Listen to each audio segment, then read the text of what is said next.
ഇപ്പോൾ വോട്ടെണ്ണലിന് മുന്നോടിയായി വിവിധ പോളിംഗ് സ്റ്റേഷനുകളുടെ ദൃശ്യങ്ങൾ ഉൾപ്പെടെ വിവിധ കൗണ്ടിംഗ് സ്റ്റേഷനുകളിലെ ദൃശ്യങ്ങൾ ഉൾപ്പെടെ ഇപ്പോൾ ലഭിക്കുന്നുണ്ട്. ഇന്ത്യാസ് കരീം കൂടി നമുക്കൊപ്പം ചേർന്ന്. India's, good morning. എവിടെയാണ് ഇപ്പോൾ ഇന്ത്യാസ് ഉള്ളത്? ആദ്യ വഴിക്കടവ് എണ്ണുമ്പോൾ തന്നെ ഒരു ട്രെൻഡ് അതെന്താണ് എന്ന് നമുക്ക് വ്യക്തമാകും. മൂത്താനത്തോട് കൂടി കടക്കുമ്പോൾ മൂത്തനം പഞ്ചായത്ത് കൂടി എണ്ണുന്നതോടുകൂടി എവിടേക്കാണ് ഈ തെരഞ്ഞെടുപ്പിന്റെ അന്തിമ ഫലം നീങ്ങുന്നത് എന്നൊരു സൂചന നമുക്ക് ലഭിക്കുകയും ചെയ്യുന്നത്. ഇപ്പോൾ ഇന്ത്യാസ് എവിടെയാണുള്ളത്? അവിടെ നിന്ന് എന്തൊക്കെ വിവരങ്ങൾ നൽകാൻ കഴിയുന്നുണ്ട്? എന്തൊക്കെ ദൃശ്യങ്ങൾ? നിലമ്പൂരിലെ ചുങ്കത്തറയിലാണ് മോഹൻ ജോർജിന്റെ ആദ്യ പ്രതികരണം. BJP സ്ഥാനാർത്ഥിക്ക് എന്താണ് പറയാനുള്ളത് എന്നാണ് നമ്മൾ കാത്തിരിക്കുന്നത്. നേരത്തെ രതി സൂചിപ്പിച്ചതുപോലെ തന്നെ വഴിക്കടവിൽ എണ്ണിത്തുടങ്ങുമ്പോൾ ഒരു പക്ഷേ 8 മണിയോടുകൂടി എണ്ണിത്തുടങ്ങുന്ന സമയത്ത് 9-10 മണിയാകുമ്പോഴൊക്കെ ഈ തിരഞ്ഞെടുപ്പിന്റെ ഫലത്തിന്റെ ഒരു ട്രെൻഡ് എങ്ങനെയെന്ന കാര്യത്തിലേക്കൊക്കെ നമുക്ക് എത്താൻ സാധിക്കും. എന്തായാലും കേരള രാഷ്ട്രീയം ഒന്നാകെ ഉറ്റുനോക്കുന്ന ഒരു തിരഞ്ഞെടുപ്പ്. നിലമ്പൂരിന്റെ സുൽത്താനാവാൻ എന്തായാലും ഒരാൾക്ക് സാധിക്കുകയുള്ളൂ. മറ്റുള്ളവർക്ക് അവരെല്ലാം കണക്ക് കൂട്ടിയ കണക്കിന്റെ കാര്യത്തിൽ അവർക്ക് ഹാപ്പി ആവാൻ കഴിയുമോ എന്നാണ് നോക്കുന്നത്. PV അൻവർ താൻ വിജയിക്കുമെന്ന് പറഞ്ഞ് നിസ്സംശയം ആ രീതിയിൽ മുന്നോട്ട് പോകുമ്പോൾ ഒരു പക്ഷേ PV അൻവറിന് പോലും ലഭിക്കുന്ന വോട്ടിന്റെ കണക്കിൽ ഹാപ്പി ആവേണ്ടതുണ്ട്. BJP സ്ഥാനാർത്ഥിക്കും അങ്ങനെ തന്നെയാണ്. അഡ്വക്കേറ്റ് മോഹൻ ജോർജിനാണെങ്കിൽ 10,000 വോട്ടെങ്കിലും കിട്ടിയാൽ ഒരു പക്ഷേ BJP ക്യാമ്പ് ഹാപ്പി ആവുമെന്ന് വളരെ നേരത്തെ തന്നെ അവർ പറഞ്ഞതാണ്.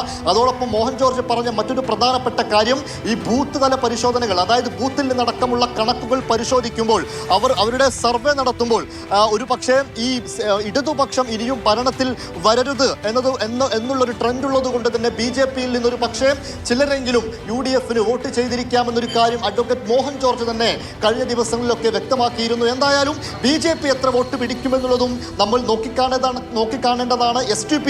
STPI ഒരു പക്ഷേ 4,000 മുകളിലേക്കൊക്കെ വോട്ട് പിടിക്കുന്നുണ്ടെങ്കിൽ, ഒരു പക്ഷേ 5,000-ലേക്കൊക്കെ വോട്ടിന്റെ കണക്ക് STPIക്ക് വരുന്നുണ്ടെങ്കിൽ ഒരു പക്ഷേ STPIക്കും വലിയ സ്വാധീനമുണ്ട് എന്ന രീതിയിലേക്ക് കാര്യങ്ങൾ പോകുമെന്നത് ഉറപ്പാണ്.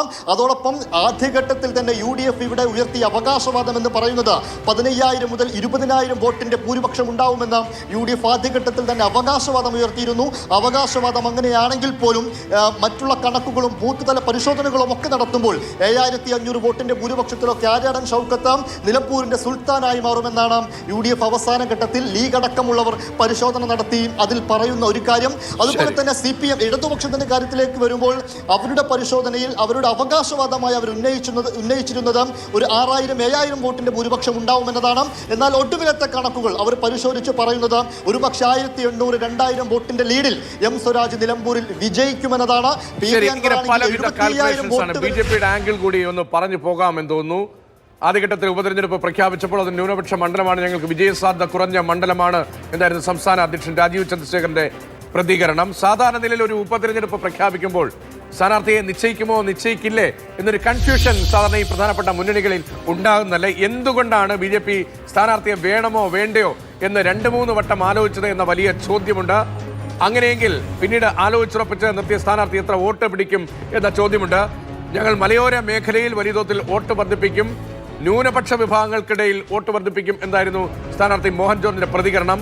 അങ്ങനെ സ്ഥാനാർത്ഥി പ്രതികരിച്ച സാഹചര്യത്തിൽ മറ്റിടങ്ങളിലെ വോട്ടിന്റെ കഥ എന്താണ് എന്ന ചോദ്യമുണ്ട്.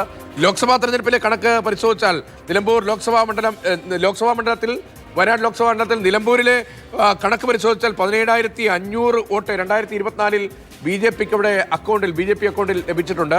2021 അത് 8,500 ആയിരുന്നു. എന്നാൽ 2016 അത് 12,500 അടുത്തായിരുന്നു.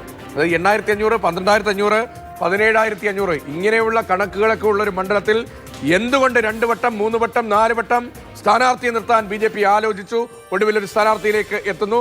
അങ്ങനെയെങ്കിൽ അത് വോട്ടർമാരിൽ എന്ത് പ്രതിഫലനം ഉണ്ടാക്കിയിട്ടുണ്ട് എന്നതൊക്കെ കൂടി ഇനി വ്യക്തമാകേണ്ടതുണ്ട്.